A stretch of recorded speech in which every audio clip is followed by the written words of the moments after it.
Mr. Chairman, I must at the outset admit that the debate on the Governor's address has been interesting.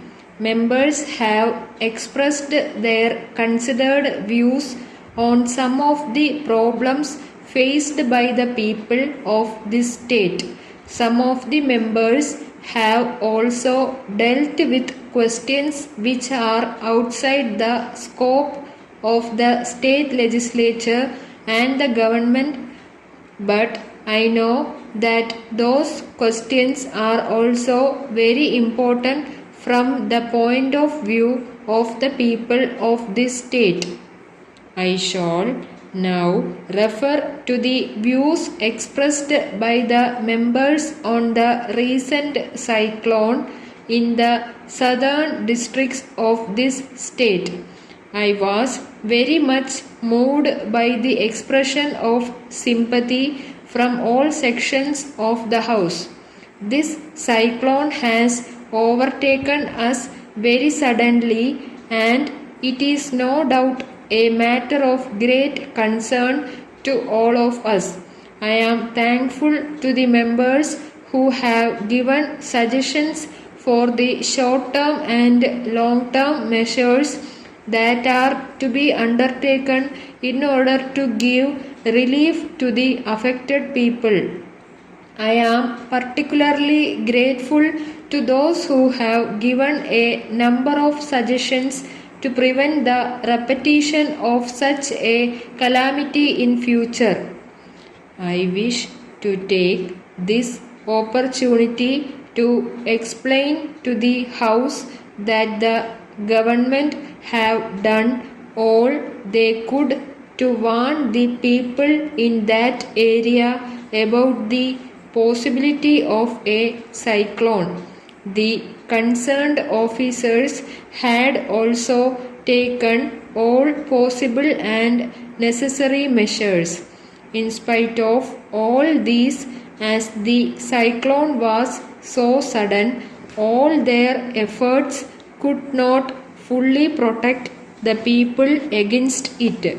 The government are now doing everything in their power to help the affected people in all possible ways. The collectors have been asked to send immediately food, clothes and building materials to the affected areas. I am sure that the relief operations will be effectively undertaken under the supervision of the senior officers of the Revenue Department. Let me now deal with the food situation. In the first place, we know that there is an overall shortage of food grains in the country. In such a time, the law of supply and demand will operate and the prices of food grains will naturally go up. It is true that in some cases the prices have gone up to such an extent that they are beyond the reach of poor people. In such circumstances, it has become necessary for the government to procure and distribute food grains to the weaker sections of society at cheap rates.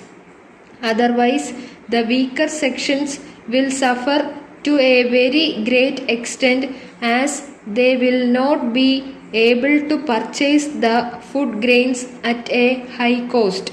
We are doing this job to the best of our ability. Government are aware of some complaints about procurement and distribution. We are looking into such complaints and will take suitable action to make this system effective.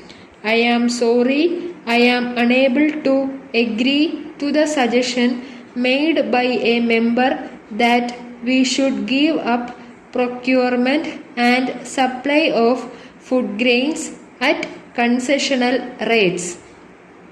Letter dated 10th March 1982 from Renga and Company, Coimbatore, to the General Manager, Ravi and Brothers, Calcutta. Dear Sir, kindly refer to your letter of the 5th instant. We have carefully gone through the changes that you have suggested in the sole selling agency agreement. We are agreeable to many of the changes that you have suggested, but we are sorry to inform you that we are not in a position to accept your suggestion to omit the clause relating to the minimum number of our machines that you are required to sell.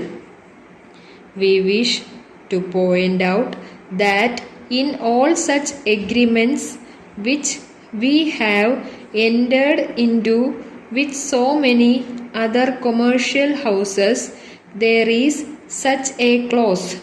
None of them have raised any objection to it. So we are surprised at your objection to this clause. We also consider it necessary to inform you that in any such agreement, the provision of such a clause is absolutely necessary. Otherwise, we will have no remedy at all if you do not sell our machines in adequate numbers. We require you to sell 2 of our machines per month. This is not a large number. Yours faithfully.